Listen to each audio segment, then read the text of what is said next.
Bom dia, gente! Sejam todos bem-vindos! Retornamos às aulas de Química, Canal Educação.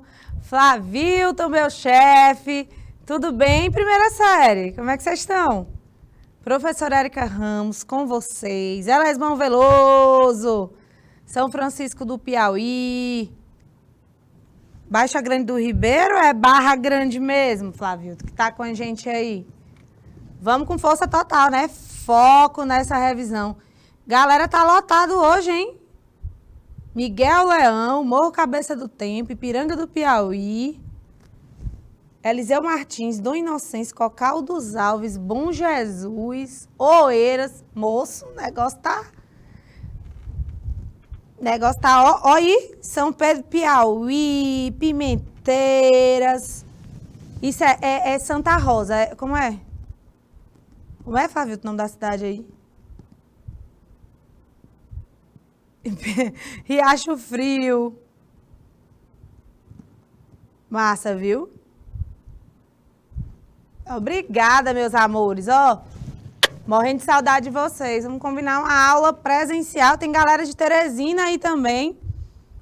Gente, ó, como vocês sabem, o professor Caio já falou também, e os outros essa semana, nós vamos fazer revisão, né? Nunca é demais, porque quando a gente volta das férias, a gente volta praticamente sem saber escrever nosso nome. Chega a letra, fica feia, fica tudo um bagaço, né? Júlio Borges. Bom dia, Cibele. Cibele, Júlio Borges fica próximo a qual cidade? Assim, porque eu nunca tinha ouvido falar nessa cidade. Aqui eu tô aprendendo e conhecendo muitos municípios do Piauí. Cultura. Bora lá, o que vamos ter na aula de hoje? Substâncias simples e compostas e mudanças de estado físico da matéria. Dentro do conteúdo de propriedades da matéria, tá bom? Então, vamos rever essa parte dos estados físicos. Gente, geralmente, as pessoas costumam menosprezar esse conteúdo de estados físicos. E olha só, isso interfere na resolução de questões muito mais conteudistas do que você imagina. Olha só, veja bem, o estado sólido aqui como se apresenta. Se eu perguntasse a forma no estado sólido, ela é fixa ou ela é variável? E o volume? É fixo ou variável? Há movimento?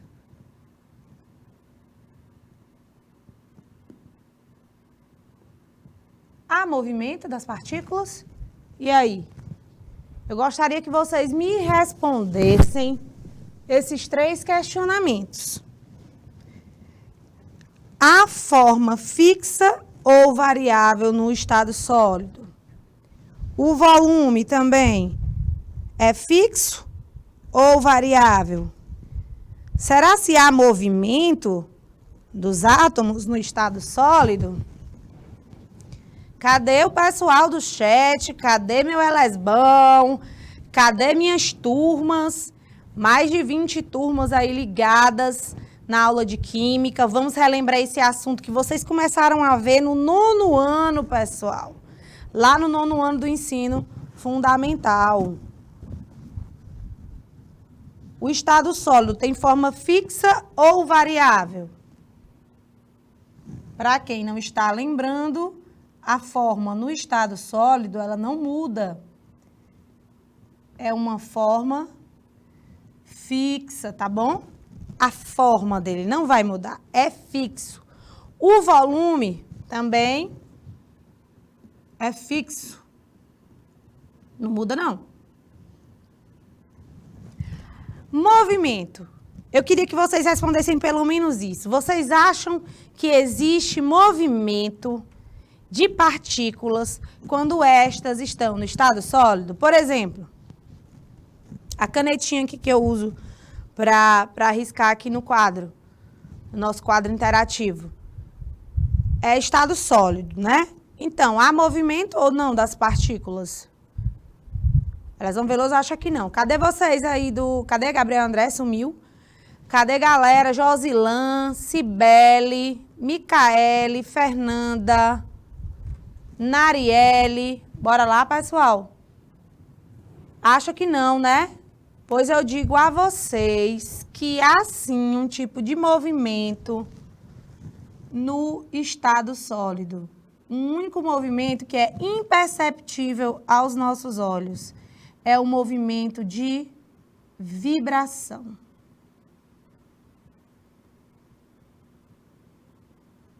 É o único movimento que há no estado sólido.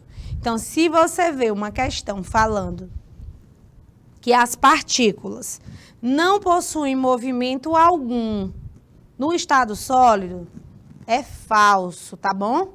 É falso, porque uma molécula, ela pode fazer um movimento de vibração, que é o mais simples, é como se ela se tremesse, sabe, gente?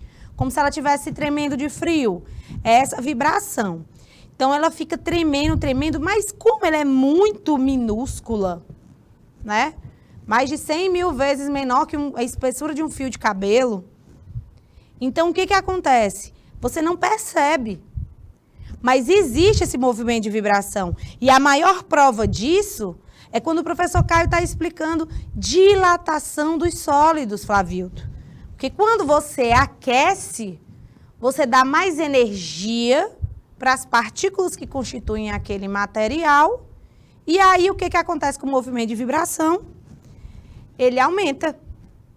As partículas passam a vibrar de maneira mais forte e aí vão aumentando o grau de separação entre elas. Vocês estão me entendendo? Tá entendendo, Elesbão? Tá entendendo, galera do YouTube? Vocês estão conseguindo compreender isso? Quando você aquece o material, e aí ele vai agitando tanto, vibrando com tanta força, que está recebendo mais energia, aí ele vai aumentando de tamanho. Isso é a dilatação. Ah, Érica, mas eu não consegui ver o aumento de tamanho daquele material. Lembra da história dos copos, aqueles copos americanos que quando grudam um no outro? Foi o que eu disse para vocês. Quando você está tentando tirar que não sai, o que você faz?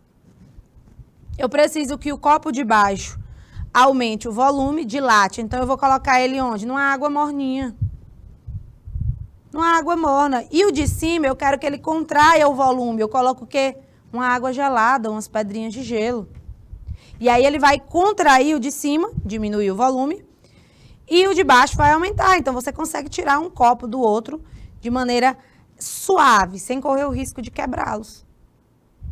Justamente por conta desse movimento, tá bom? Então, existe sim movimento no estado sólido. Beleza, pessoal? Só o movimento de vibração. Já no estado líquido, e eu nem considero essas molequinhas separadas dessa forma, eu considero aqui, ó, você tem que compreender que elas possuem interações. Nós vamos ver esse assunto, acho que próximo mês. Interações intermoleculares. São interações que fazem com que... Desculpa, a voz falhou. Que fazem com que a água, por exemplo, tenha aquela tensão superficial que os mosquitinhos conseguem andar sobre a água, entendeste? Essa tensão superficial que quando tu pula no riacho ou na piscina de bucho, hein, Flavilto? Quem nunca pulou de bucho na água? Como é? Isso, que fica puxando o fôlego, né, filho? Porque a dor é grande. A dor no bucho é grande. Por conta da tensão superficial da água. É por conta dessas interações intermoleculares aqui, entre as molequinhas de água, que é como quando você está esquentando um leite. Ó, vou fazer um comparativo, tá? Quando você está esquentando o leite. Primeira coisa que eu vou perguntar para vocês. Galera de Elesbão Veloso, que sempre está aqui participando comigo, não me deixa só.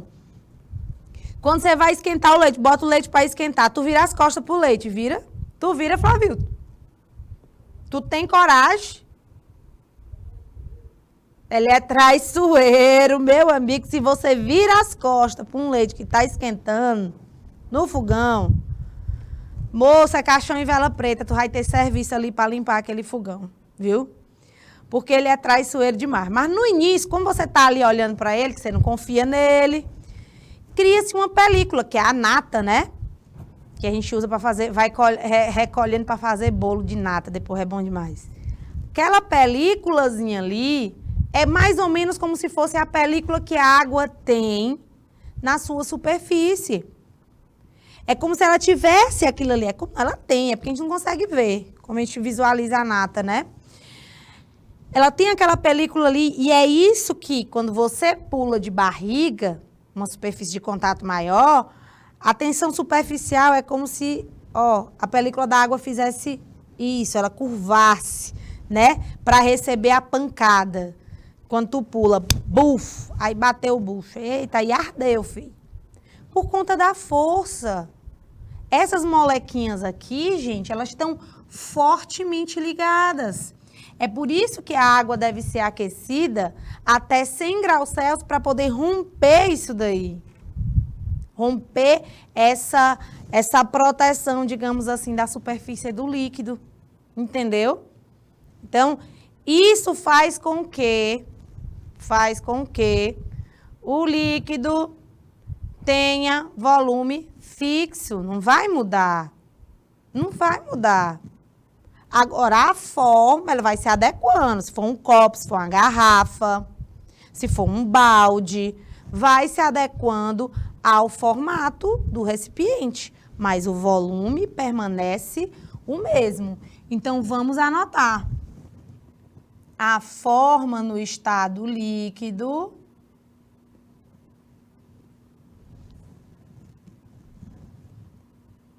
é variável.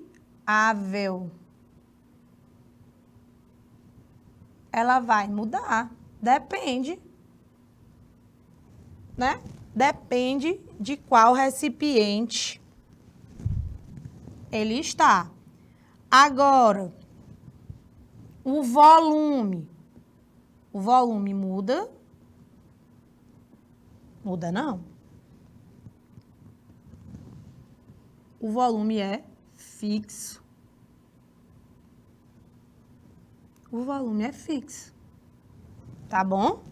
E movimento, Érica, existe? Ah, isso é fácil. Claro que existe.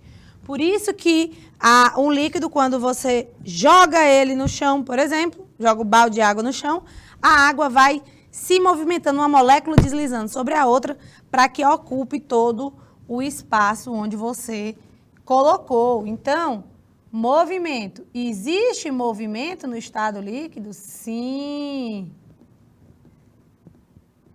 Só existe.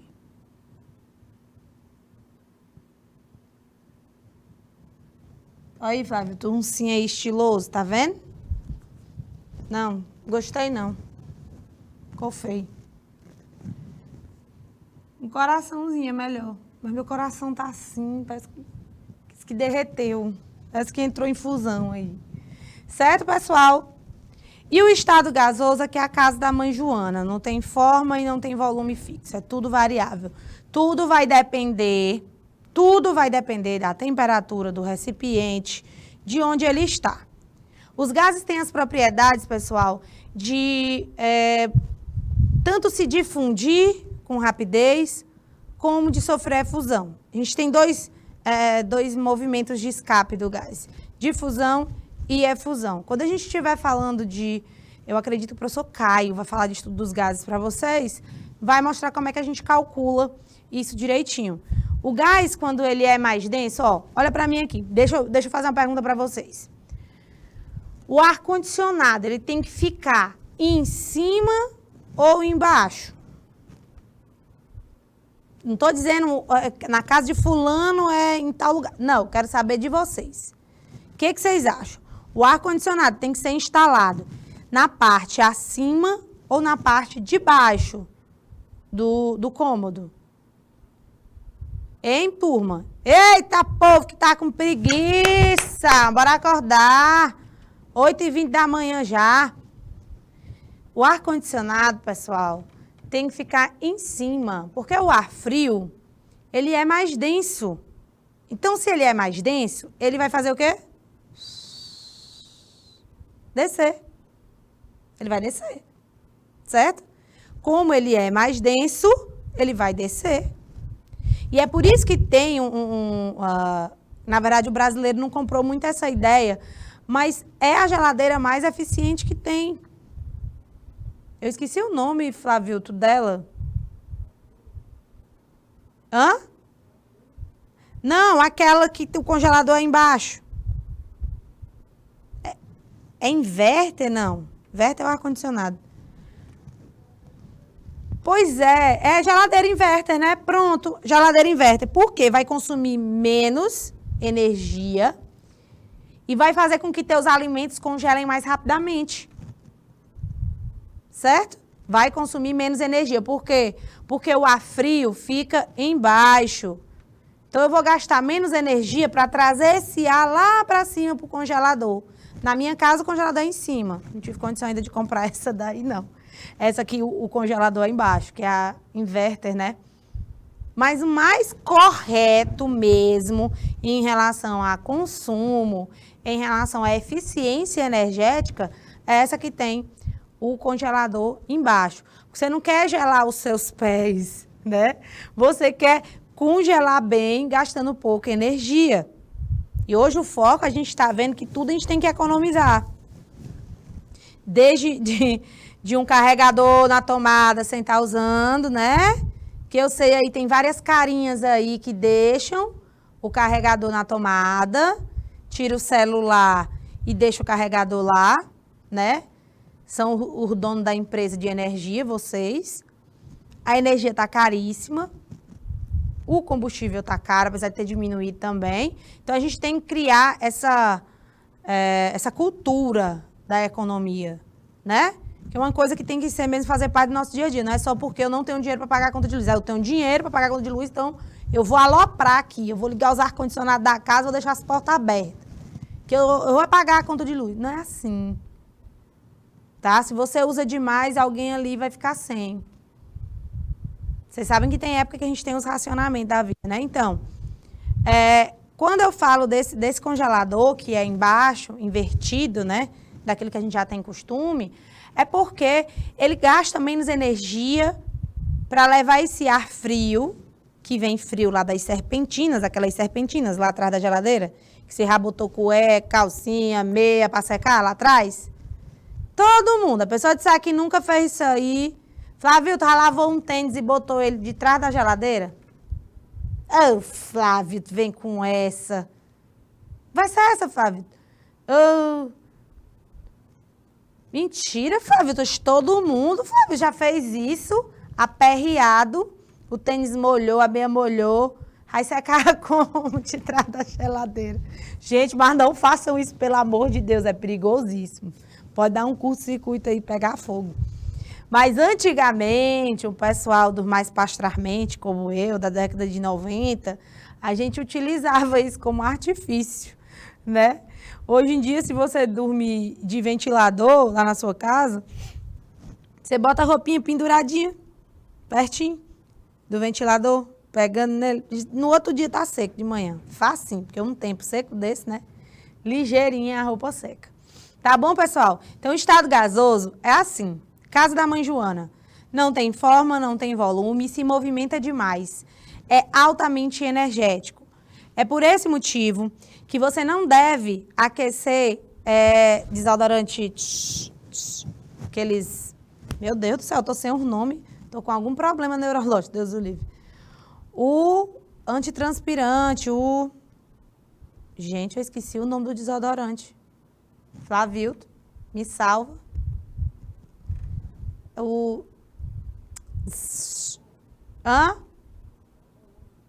Não, o desodorante, como é o nome? Não é antitranspirante, não. O desodorante... Tem um nomezinho, gente, eu esqueci. Real, não sei nem explicar qual é o nome que eu quero dizer. Eu sei que tem um nome. Pois esse desodorante aí tem gás pressurizado lá dentro. É igual o Bom Ar. Então, você não pode, vou queimar aqui o monturo. Peguei, cisquei o terreiro, já fiz muito isso na casa da minha mãe. Ela me obrigava, né? Não era porque eu queria, não. Ela me obrigava. E dividia os 3 fios, um vai varrer dali, já vai juntando o cisco aqui, o outro ali e o outro aqui. De 3? Eu sou moca, Flavilda. Meu Deus do céu, o spray, minha gente, aerosol, minha gente, é isso aí. Minha Nossa Senhora do céu. Agora que tá chegando as mensagens de vocês. Ó, chegou tudo assim, ó.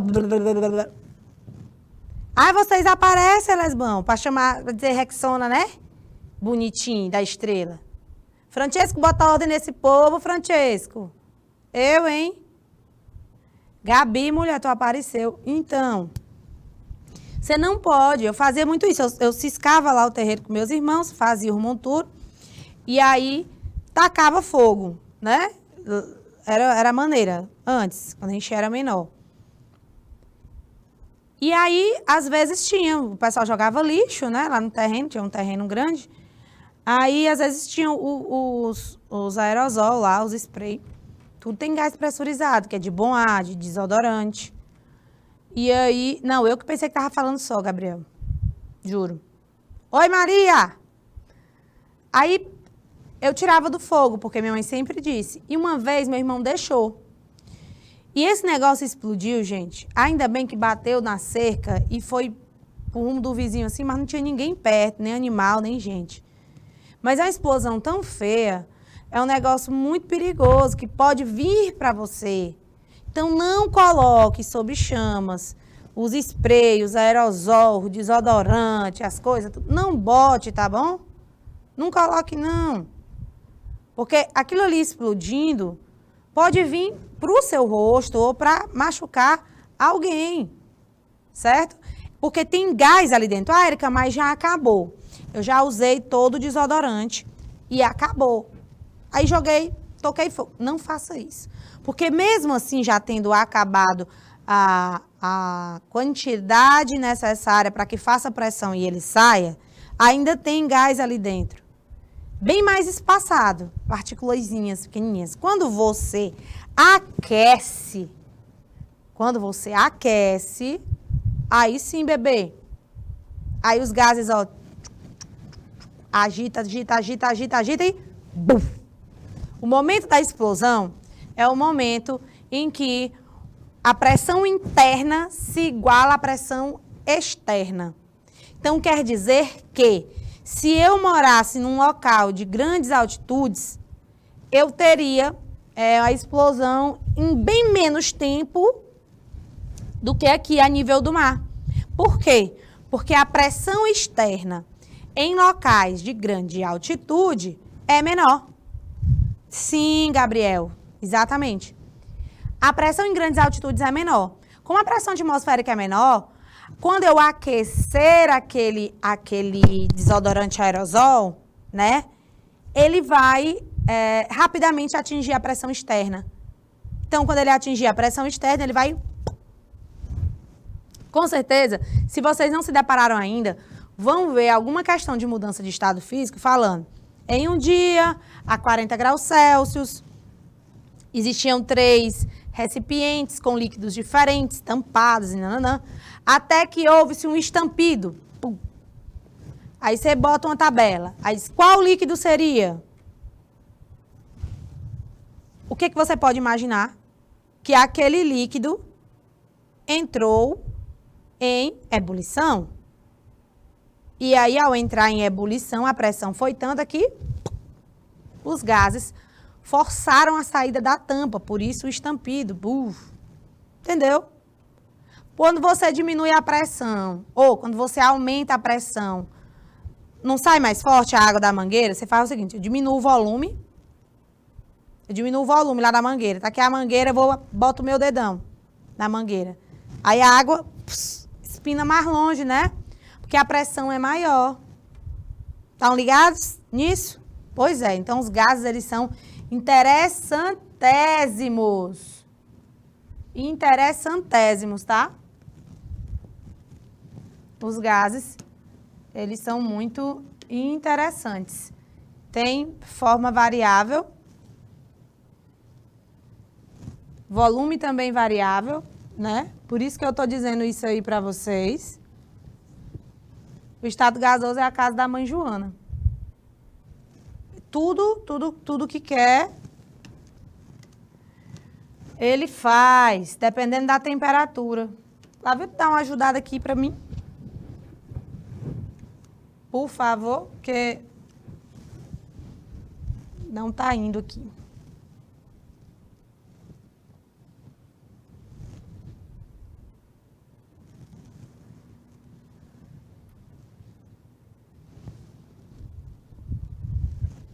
Só um minutinho, pessoal. Deixa eu só ver aqui o que foi que houve. Que eu estou tentando passar. Opa! Olha as cores melhorando. Vai esse Flávio, eu vou te dizer. Potência! Olha aí, meu povo. Ponto de fusão e ponto de ebulição. Pense em dois assuntos bem facinhos, mas que a negada se perde, moço. Se perde bonitinho. Olha só. Eu vou fazer bem aqui uma escala de temperatura para vocês me ajudarem, tá bom?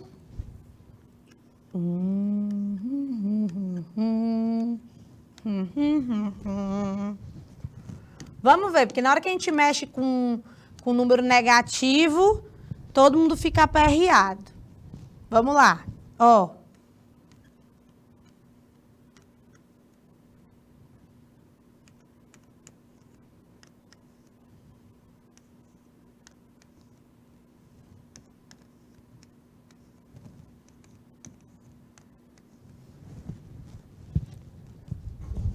Qual a menor temperatura de fusão aí?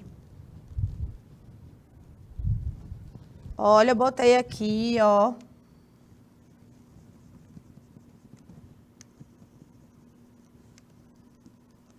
Vejam. Qual a menor temperatura de fusão, ou temperatura aí nessa escala que eu botei? Qual a menor? A menor. Vejam aí pra mim.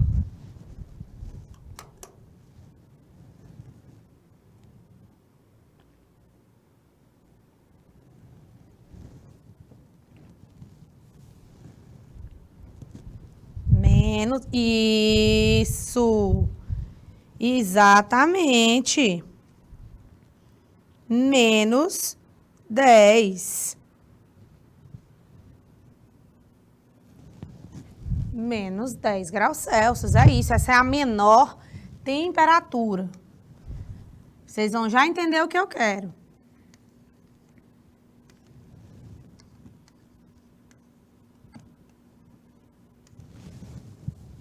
E o 10 é o maior, não é isso? Beleza. Vou botar um exemplo aqui. Fazer de outra cor. Pra não confundir. Vamos lá.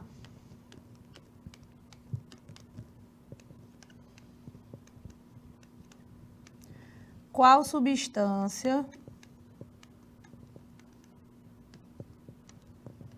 se funde primeiro?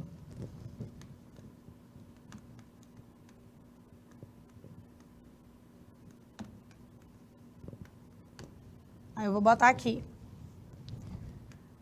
Substância A. Ponto de fusão.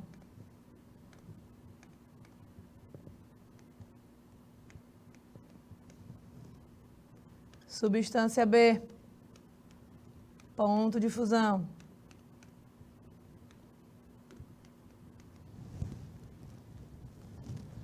Qual dessas substâncias se funde primeiro? A substância A, que tem o ponto de fusão menos 1 grau Celsius, ou a substância B, que tem o ponto de fusão menos 3 graus Celsius. Justifique o porquê. Eu vou dar um minutinho para vocês pensarem, Flavilto. Um minutinho para eles. Vamos lá.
gente?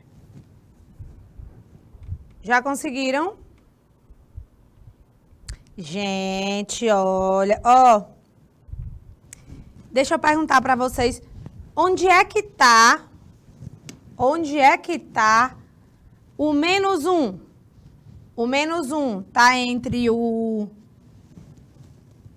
menos 10 e o menos 5. Tá entre o menos 5 e o 0. Tá entre o 0 e o 5 ou entre o 5 e o 10? Onde é que tá o menos 1? Primeira coisa que eu quero perguntar para vocês é isso. Eu coloco o menos 1 aqui antes do menos 10, entre o menos 10 e o menos 5, ou entre o menos 5 e o 0? Vamos lá. Pessoal, olha só. Isso aqui sempre dá essa confusãozinha, por isso, Gabi, muito bem. Você tá certa. Por isso que eu gosto de deixar as coisas bem claras.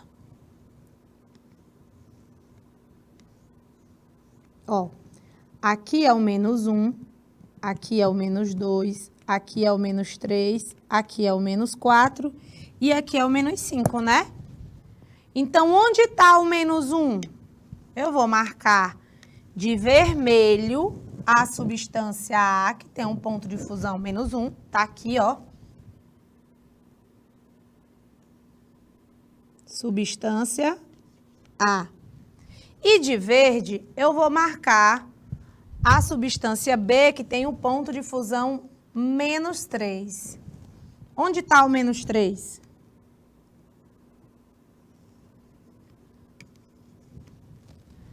Quem se funde primeiro, pessoal? Muito bem, Elesbão, muito bem.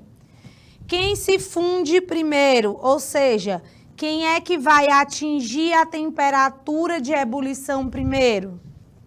Quando vem uma pergunta como essa, você tem que descobrir quem atinge o ponto de fusão primeiro.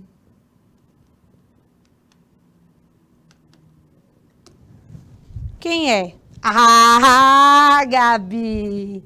Agora sim, né, Gabi? Substância B, agora sim, Gabriel. Porque veja, pessoal, ó, Elesbão. Quem é que vai chegar primeiro aqui? Quem é que vai atingir primeiro? Ó o meu laser, ó. Tô subindo, tô esquentando. Quem eu consigo atingir primeiro? A substância B. Depois é que eu chego na temperatura que derrete a substância A. Então, às vezes a gente precisa fazer essa retinha matemática, tá? Que pode ser deitada também, tanto faz. Para você lembrar, porque às vezes a gente se confunde mesmo. Gente, um número negativo, às vezes confunde a nossa cabeça. Então, faça a reta. Você vai fazer a reta, Érica, eu não sei fazer essa reta bem, não. Eu só faço aquela reta lá deitada. Pois faz a reta deitada. Aí tu bota o 0. Aí bem que tem menos 1, menos 2, menos 3, menos 4. Não é? Não vai aumentando para lá, vai ficando mais negativo? Só que o número vai diminuindo, né? O valor. Aí aqui vai ser 1, 2, 3, 4. Aí tu pensa, toda vez que a gente pergunta assim, quem vai se fundir primeiro é quem vai chegar primeiro lá, né? Eu já sei que a substância A tem o ponto de fusão menos 1 e a substância B tem o ponto de fusão menos 3. Então, quem é que se funde primeiro? A substância B. Depois é que eu vou conseguir chegar na temperatura que se funde a substância A. E aqui no 0, quem é que se funde a 0 grau? A água. Bom dia, dona Evelyn! Entenderam, pessoal? Sacaram aí quem é, não é? Sacaram que a substância B... Então, deixa eu colocar a resposta aqui. A substância B, por quê? pois ela possui o menor ponto de fusão. Pronto. Quem tiver o Jax, rapaz, Villeneuve. Tinha uma série, não tem? Uma série aí que passa até no Globoplay. Villeneuve, uma coisa assim. Famoso Will, bom dia. E galera, entenderam, né? O mesmo vale para o ponto de ebulição. Por exemplo, lá no laboratório a gente tem um aparelho que faz destilação. E aí na destilação, a gente tem assim, geralmente um extrato vegetal, que a gente bota num balão, tá aqui pegando fogo. Aí coloca o condensador, depois vai atingir um recipiente que ficou feio, viu? Então imagine uma mistura água e álcool, que é o condensador. E aqui eu tenho uma mistureba de água e álcool, que está fervendo. E aí eu pergunto, quem está aqui no final, ó, quem está sendo pingado aqui?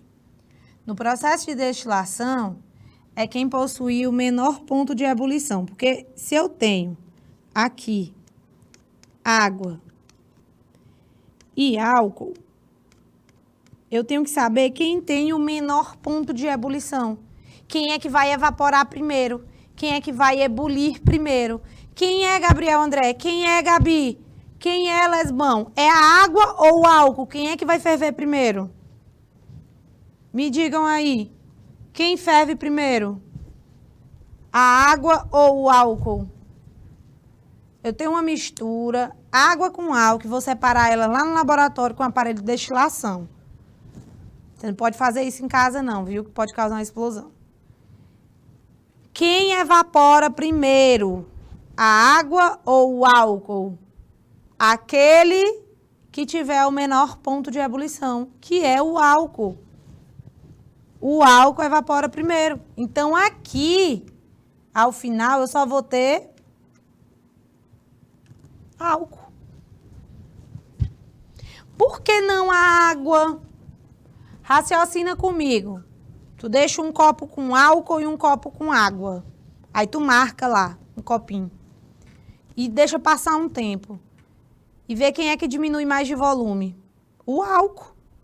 O álcool é tipo a acetona, bem volátil. Ele escapa muito fácil. Né? Como ele escapa muito fácil, é porque ele evapora fácil. Entendeste? Aí, vou fazer outra diferença aqui para vocês, ó. Aqui no estúdio, a gente usa álcool isopropílico. É um álcool próprio para higienizar aparelhos eletroeletrônicos. Por que eu não posso usar o álcool etílico, Érica, que é o mesmo que eu compro lá na farmácia, no mercadinho? Gabi. Exatamente.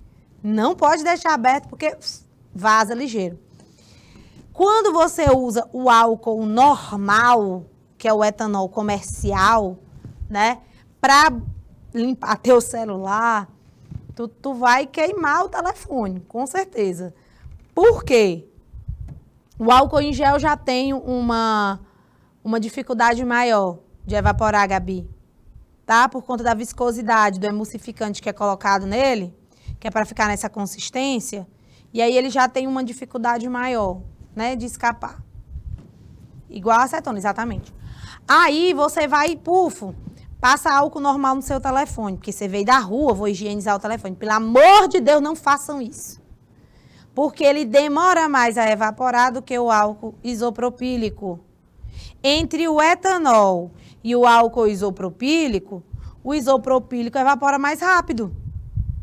E é por isso que ele serve para higienizar aparelhos eletroeletrônicos, que rapidamente ele passa para a fase gasosa. Ele não vai ficar ali deixando umidade no teu telefone celular, né? Sei lá, aqui no nosso caso, no microfone, na canetinha, entendeu? Então, o álcool isopropílico, ele evapora com muita rapidez. Por isso, a gente não deve passar nas mãos. Às vezes, eu tô aqui doida, eu tô dizendo isso e já fiz isso. Não sei se tu já me pegou fazendo isso, Flávio. Eu xeringando o isopropílico na mão. Não pode. Vai ressecar muito tua pele, vai desidratar, né? Pode causar umas dermatites aí, né? Olha, esse Gabriel. Gabriel, mas é bom quando a gente entrar naqueles lugares, restaurantes, no meio da pandemia, que tinha aquelas cabines de desinfecção. Você sai sufocadinho. Sufocadinho, porque vem algo por cima, do lado, embaixo, de todo jeito. Mas quando a gente sai, é interessante que a gente se higienize mesmo. Mas não o telefone, tá bom? Pelo amor de Deus. Ó, então o que eu gostaria que vocês não esquecessem, tá aí, os 3 estados físicos e as suas alterações. Meu Deus, Gabriel, Deus o livre. Eu gosto de fazer agora, assim, a seguinte explicação, ó. Quando vou falar de mudança de estado físico, primeira coisa é, quais são os estados físicos? Sólido. Ô, Érica. Ei, menino, vocês estão na sala de aula, vocês estão copiando, não estão? Eu aqui, ó. Pessoal, aqui tem mais de 20 salas, viu? Copiem. Copiem. Olha, olha. Vou fazer aqui porque eu quero aqui. E aí, sólido. Eu gosto de fazer diferente. Eu boto as cores, depois eu invento diferença. Líquido, gasoso. Essa linha que vai, por exemplo, do sólido para o líquido, isso é aquecimento, certo? Do sólido para o gás, aquecimento. Do líquido para o gasoso, aquecimento. Então, eu estou aquecendo, são processos endotérmicos. Esses processos aqui, eles são chamados de sólido para líquido, fusão, que é o derretimento. De líquido para gasoso, ebulição, que é a fervura do líquido. Alguém sabe de sólido para gasoso? Sublimação.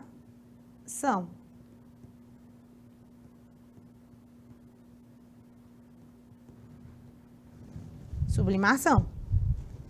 Beleza? Sublimação. Tá aí, todos são processos de aquecimento do material. Agora, processos que envolvem liberação de calor, resfriamento. É a volta do líquido para o sólido, do gasoso para o sólido, do gasoso para o líquido. E essa volta aí, pessoal, envolve liberação de calor, chamados processos exotérmicos. Do líquido para o sólido é tu congelar, então é solidificação.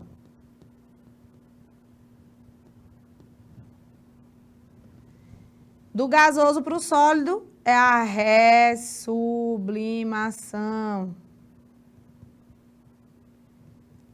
E quando o copo está suado, do gasoso para o líquido, é o que, menino? Condensação. O vapor que está presente no ar se transformou em líquido, porque perdeu calor. Então, vamos lembrar, setinha vermelha e setinha azul são processos opostos. Um envolve a absorção de calor, portanto, processo endotérmico. A substância vai ser aquecida. E quando está azul, referência ao frio, porque você está perdendo calor, é um processo exotérmico, onde o calor vai ser liberado para o meio. Vocês estão entendendo?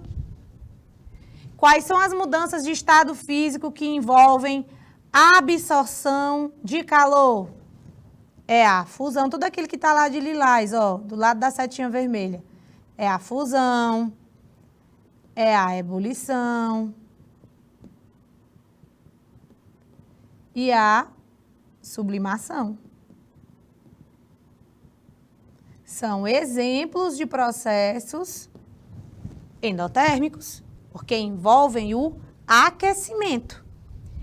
Dentro dos processos exotérmicos, que são aqueles que envolvem liberação de calor, a saída de calor, a substância vai resfriar, aí nós temos como exemplos, anotem, viu? Depois eu quero as fotos no meu inbox no Instagram. É inbox que a gente chama? Acho que é, né? Caixa de mensagem. Tem que postar, me marcar. Dizer, ó, professora, eu copiei. Quero ver. Senão eu vou ficar só falando sempre o nome do Francesco, que o Francesco é interessado, entendeu? E vocês aí têm que mostrar o interesse. Não é não? Ó, os processos exotérmicos são aqueles que estão do lado da setinha azul. Solidificação, que é tornar sólido, né? É a condensação, que é quando o copo fica suado, né? A tampa da cuscuzeira fica cheia de água. E a ressublimação, que é a volta do gasoso para o sólido. Que isso é pouco comum naturalmente, não existe um processo desse. Tá bom? Beleza, né? Show. Aí no gráfico, vocês conseguem perceber isso? Ó, eu vou colocar alguns tempinhos aqui. 10 minutos. 20 minutos. 30 minutos. 40 minutos. Aí eu vou fazer umas perguntinhas para vocês. Vamos lá, vamos participar comigo. Qual o estado físico da água numa temperatura de menos 10 graus Celsius? Menos 10. Qual o estado físico da água numa temperatura de menos 10 graus Celsius? Qual é, meu povo?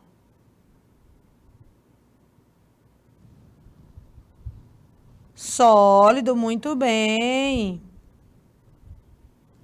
Muito bem. O menos 10, ele tá mais ou menos aqui, não é?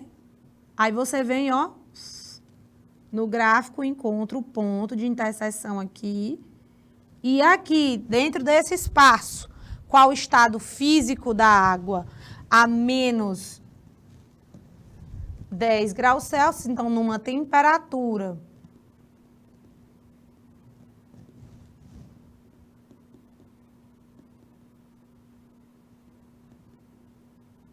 hora que eu invento a anotação toda hora. Então, vocês têm que copiar, acompanhar. Muito bem, Elesbol. Então, numa temperatura de menos 10 graus Celsius, qual o estado físico da água? Sólido. E 20 graus Celsius? Qual o estado físico da água a 20 graus Celsius?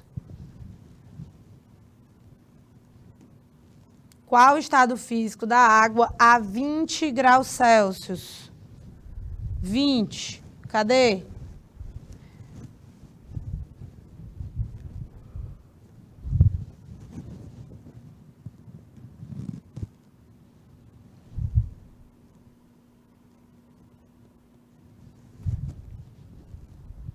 Só o Gabriel tá respondendo.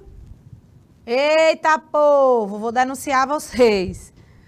Líquido, muito bem, líquido. É líquido porque quando você for olhar aqui 20 graus, você vai lá no gráfico. Estou ensinando vocês a ler o gráfico, que está muito presente no Enem, essas questões. 20 graus Celsius. Eita, a minha reta tá reta, não tá, Flávio Tó? Pense. Onde é que ele atingiu aqui?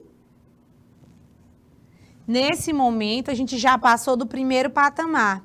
Esse primeiro patamar é a fusão, onde o gelo vai se transformando em água. Quando eu passo desse patamar, antes de chegar no outro, eu tenho a água na fase líquida, tá bom? E se fosse a 100 graus? Agora eu quero ver. A 100 graus, qual o estado físico da água?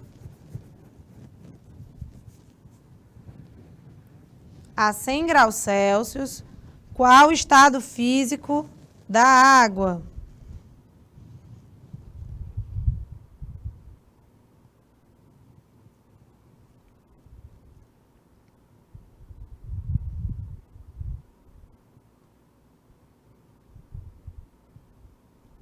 Eu vou dar mais um minutinho para vocês responderem essa pergunta bem é cruel.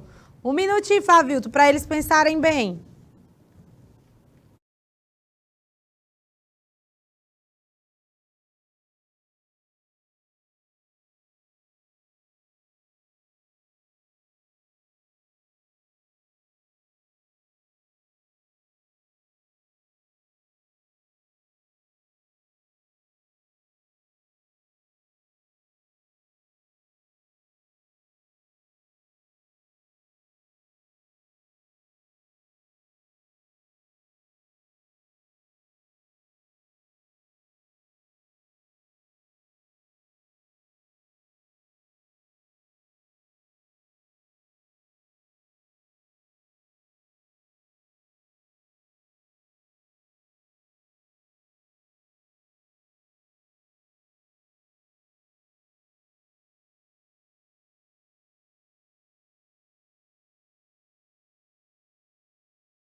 E aí, galera?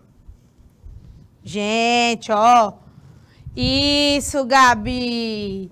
Os dois, porque a 100 graus Celsius, gente, veja bem, é no momento do babado da Josefa, ele está sofrendo a ebulição. A 100 graus, ele está sofrendo a ebulição. Então, coexistem dois estados físicos da matéria aqui. O gasoso e o líquido.